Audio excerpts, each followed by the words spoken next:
Welcome and good morning to another edition of the Friday Morning Commute. This is your host, Rovan Doug. Let's go ahead and get started. As always, we start with Xur, so let's go ahead and check out his inventory for this week. As always, hope everyone is having an enjoyable week so far, and this Friday finds you well. Whether or not this is the end of your week or the beginning of your week or just somewhere in the middle of your week, you're really not sure. I'm not sure either, but it's a good day so far, for me at least. With that being said, our local salt seller, Xur, has for us a legacy special weapon engram. As always, these legacy engrams are for year 1 exotics only, so if you need that year 1 icebreaker, this is the perfect time to try and get it. With that being said, you cannot get a year 2 or year 3 equivalent out of this unless you're able to get a year 1 exotic that has a year 2 or year 3 equivalent, and then you can purchase that year 2 or year 3 equivalent from the exotic, in this case weapon kiosk, using the appropriate material costs. Now for the Titans, we have the Crest of Alpha Lupi chestplate. For the Hunters, we have the Shinobu's Vow gauntlets. For the Warlocks, we have the Ram helmet. And for everyone, we have the Invective shotgun. Now, the new thing on the block, these weapon bundles, we have the Invective and Storm's Reproach.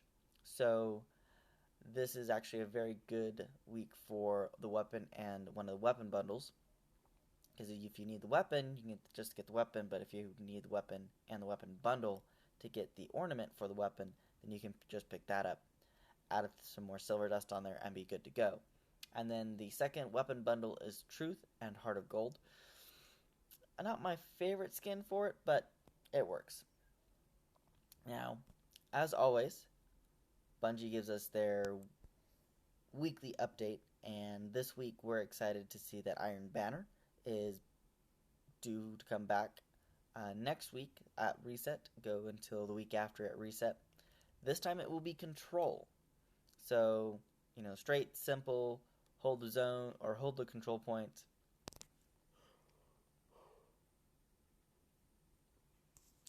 Rack up points, get loot, profit, all that fun jazz. Now, as Bungie says, Iron Banners are going to be a great way to get up to that max light level.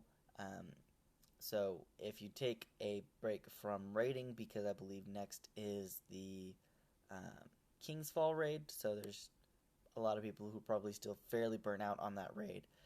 This would be a good time to go ahead and pick it up. Now, with that being said, I still haven't done any of the raids at all, but I'm excited to see. I've been excited to see the different strats and the different attempts that people have made for it. It is definitely something that has made me really excited to get back into raiding. I wish I had more time to raid, but it is what it is. I'll get around to it at some point, and at this point we still have 4 months to complete everything before Destiny 2 releases. In fact, I'm actually curious. I'm going to do something real quick. Come here, calculator. Let's look at date calculation. So from today to September 8th, it is 154 days. 5 months and 1 day. So, with that being said, there's still some time. Now, if you wait to start completing your Age of Triumph things any longer, and you should start being concerned, especially if you're double console, the amount of work you need to put into it is quite steep from what I've seen. But, at least, especially from my point of view, but with 5 months to do it in, if you spend 2 months per console, then you have a great chance of getting that done. Especially since if you wait till the last month to do things like trials and whatnot, you may not be able to get that flawless run-in that you need, or that other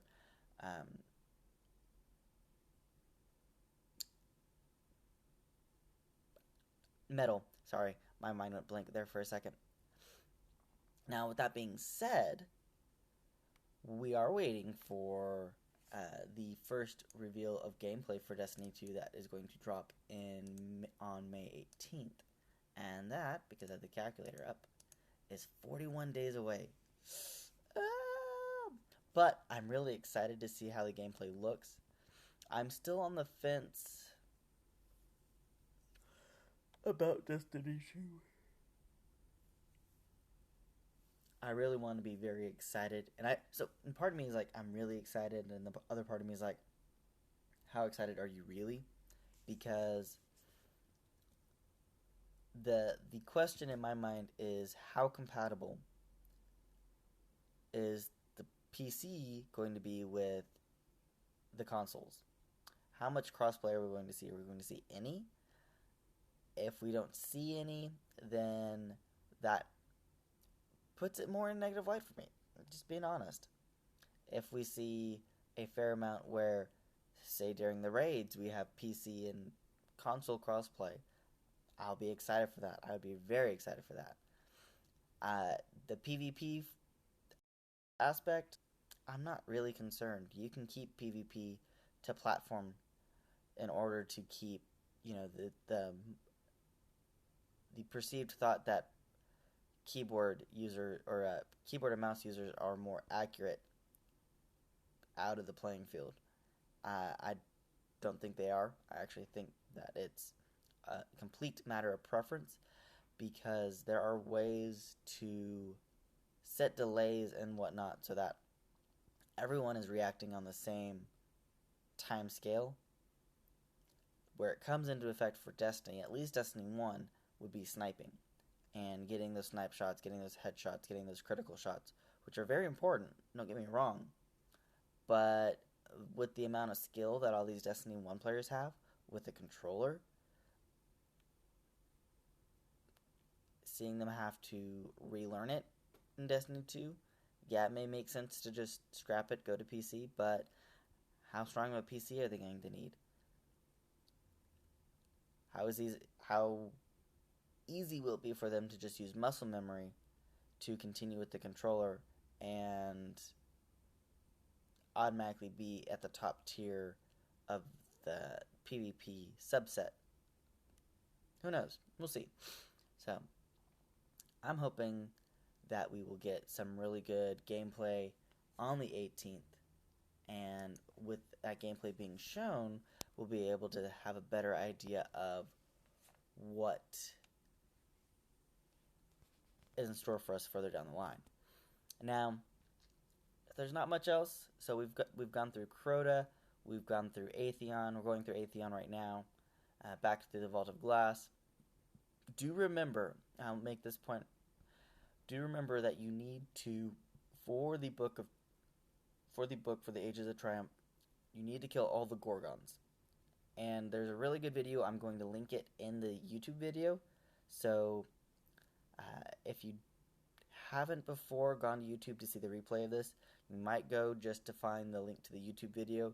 And it's a really good video showing how to block the Gorgon's gaze and then come back through, round them all up, and then ham at them with swords and supers. And it's pretty impressive. I really enjoyed watching it and went, oh my goodness, this is intense.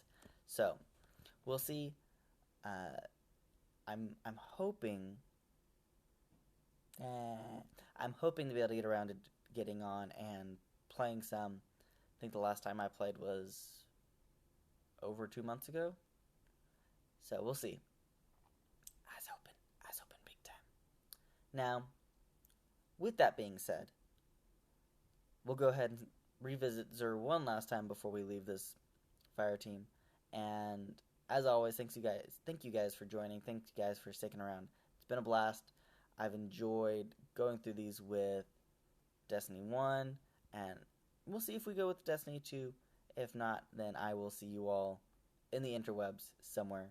Welcome, Inspector Dragon. Now, as always, Xur has for us a Legacy engram this week. It is the Special Weapon engram. That means that it is for a Year 1 Special Weapon Exotic. You cannot get a Year 2 or Year 3 exotic from the engram. However, if the engram decrypts into a Year 1 exotic that has a Year 2 or Year 3 equivalent, then you can purchase that Year 2 or Year 3 equivalent from the exotic stand that the engram is a part of. For the Titans, we have the Crest of Alpha Lupi for a quick revive. For Hunters, we have the Shinobu's Vow Gauntlets. For the Warlocks, we have the Ram Helmet. And for everyone, we have the Invective Shotgun.